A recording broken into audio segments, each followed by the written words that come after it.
So obviously, this was a very, very tough fight for me to watch. Max Holloway is, of course, one of, if not my favorite fighters in the UFC. Love the guy, love the fighter, love the personality. If you click on my channel, you can see on the channel art, I actually have him in as part of my channel art because I'm such a big fan of him. And I had a feeling that this could be, I was pretty unsure of who exactly I had going into the fight this weekend between them. I did make a video earlier this week saying with the title, Max Holloway might be in trouble this week, dot, dot, dot, dot. You can check it out if you want to after you finish this video, of course. And, in the video I have mentioned, look, there's a couple of concerns I have, partly because of how skilled Volkanovski is, partly, everybody else is talking about it. I'm kind of concerned as well. The amount of damage he's taken, the Yair fight, yes, Yair did look really, really good, but that could also be some sort of indication that Max is starting to feel the effects of his damage. Like a lot of people say, he's a old 30. A lot of people say that. And there was one other big critical thing I had as well going into this fight. Volkanovski had mentioned going in how the Abu Dhabi fight, and he didn't really say much going into it initially, but he had said that, hey, look, the Abu Dhabi fight, there was things that went wrong for me. And he revealed the details afterwards.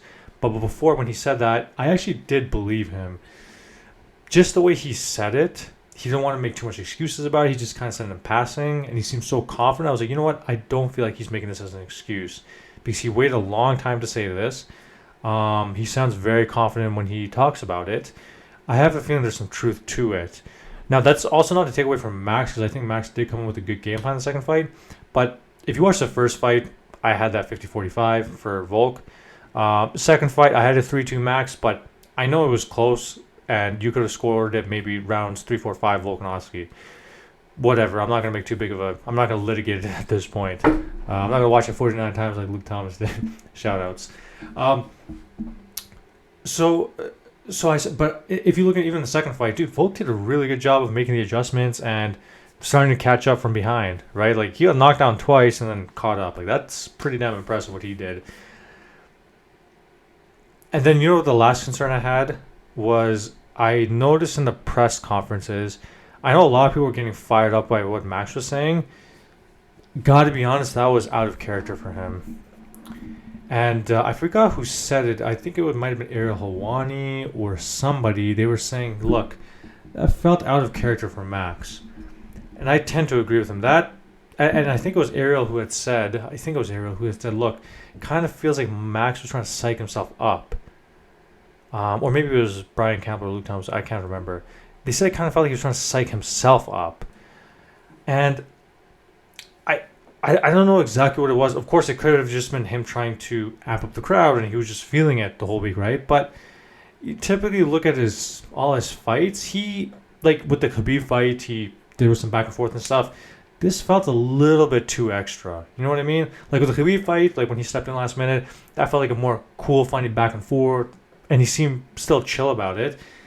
This fight, this press conference, he did feel like he was going a little bit over the top.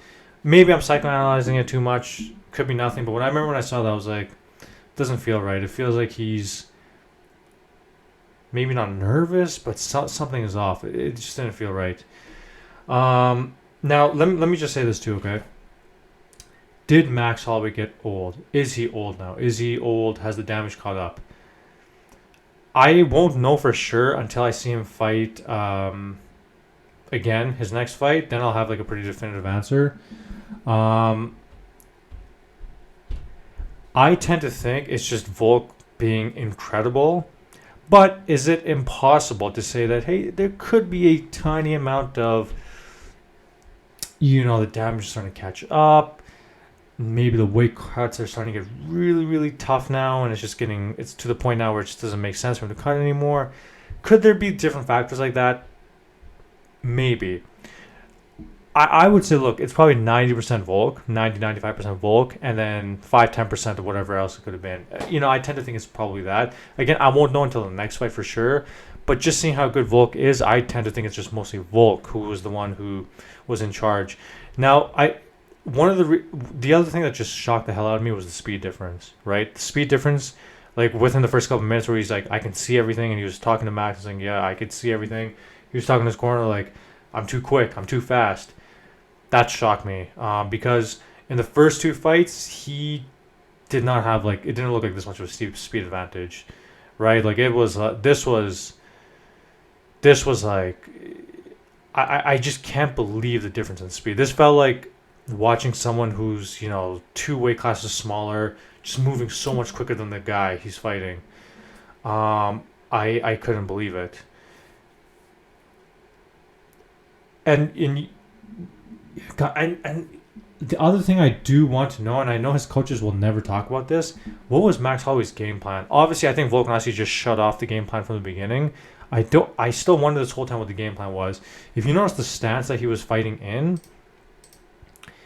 it was not the same stance as the second. The second fight was like really upright, and his game plan was very, very particular. Like Luke Thomas had a great breakdown if you watch the fight. Really, really particular game plan, and I thought it was very good. Now I don't know if he wanted to implement something like this fight, but he just couldn't because Volkanovski just took it away. I don't know if he was trying to like maybe do that game plan, but then just push a little bit more aggressively. I don't know if that was the game plan. Whatever it was, dude, it did not work at all, and it just looked like Max just could never get started. It looked like he was just cold the entire time. Volk just right away came off red hot, just punching him. You'll notice a lot of the when they were fighting during a lot of the exchanges, it was Volk going in, punch. He would step back a little bit. Max would go in for a punch. Volk would duck. He'd punch again and then out. There was a lot of combinations like that. I was rewatching some of the highlights in the fight a little bit. There was quite a bit of that as well. And he would just move out of the angles. And you know what the other key is? I guarantee you Volkanovski didn't say this, but I can tell you this right now. I said before that one way to beat Max is if you punch hard and don't get tired. If you're able to punch hard and don't get tired, that is kind of Max's kryptonite.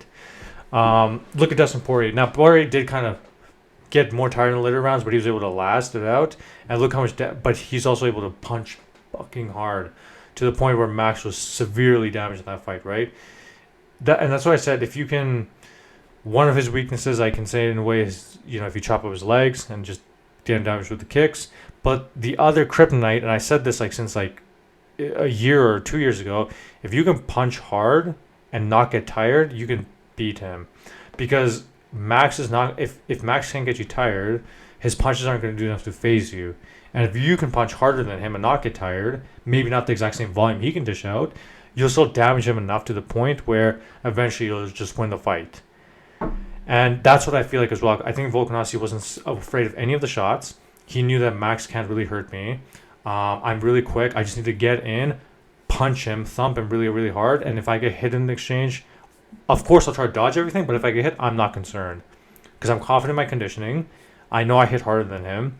And as I discovered in the fight, I'm much quicker than him. So I think that was part of Volkanovski's game plan. Again, I don't know if he'll say it, but I think he was like, yeah, I'm not concerned about the power. I fought him twice. I can just go in. I know it. I can just go in.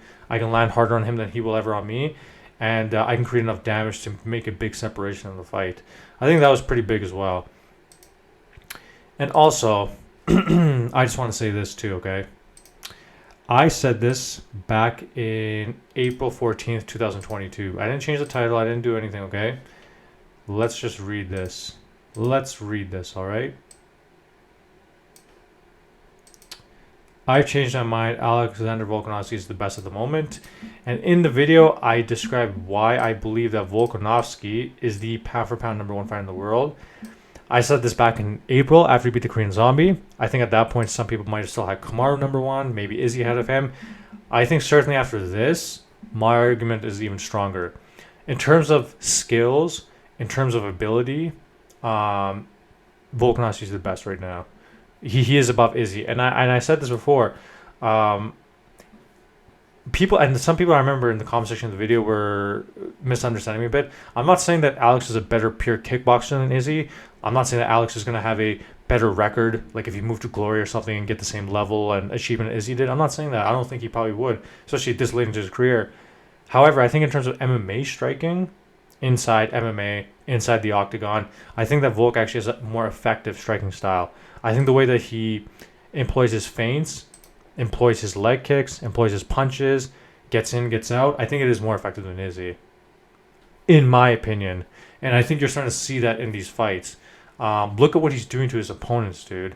And again, I'm not saying like in terms of pure technique, he's at Izzy's level of achievement in kickboxing. However, in terms of MMA striking, I feel like he's more effective. I feel like his game is more effective. I feel like he's more willing to take risks. He's a bit more aggressive. He's still very defensively sound. He doesn't take a lot of damage. I think he's doing a great job. Now, if you want, you can still put Kamaru as number one, and there's reasons you can't do it. I can understand the argument. And you could say, oh, well, Izzy at least tried to move up and this and that. But to me, he's definitely past Izzy, and I think he's past Kamaru. You can say, because here's the other thing. Has Izzy or Kamaru, I understand the divisions are different and the circumstances are different, but have Izzy and Kamaru fought anybody in their division that's equivalent as Max Holloway? You can say that, Kamaru beat Tyron, who was the champion, and then he dominated him.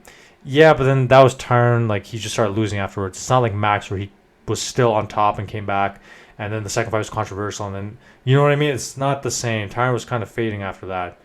Did fade after that. Colby, you could say is Kamaru's rival, but Colby never had the same level of achievement. Now you can say, well, Colby would have if he was there earlier, and then maybe it could have happened with Kamaru, whereas Max was there before Alex, so he did have the opportunity to beat someone who's a long range champion. You can make the argument, but it's just not. That's not what happened, right? So can't really. You just have to take it what it is. You can make the argument with Whitaker now, champion who was reigning for some time. Even after Izzy beat him, the Robert Whitaker came back and beat some opponents, came back to the top kind of like Max did, and then he fought him again in a close fight. I can kind of understand that more. That's not an unreasonable argument. But then again, you're comparing Izzy to Alex, and I would kind of be more comfortable putting Izzy past him. So has Kamaru had anybody like that? I don't think so. No, he hasn't. And if you look at what the Korean Zombie, Ortega, the way he beat Aldo, Mendez, Max 3 times, I think that if Yair wins, he should fight Yair next. Josh Emmett is around. Arnold Allen is around. Would have loved to see Alex and Zabit if they had the opportunity, although I would favor Alex to beat Zabit as well. So I have Alex Volkanovski as the number one pound-for-pound fighter on the planet. I think that Volkanovski is insanely good, and I am open at some point, whether it's next or maybe after another fight, him moving up. Whether or not you believe that he can beat Charles or Makhachev or whoever is champion at that point doesn't change the fact that it would be very interesting to watch. People moving up to fight for second titles is just always interesting.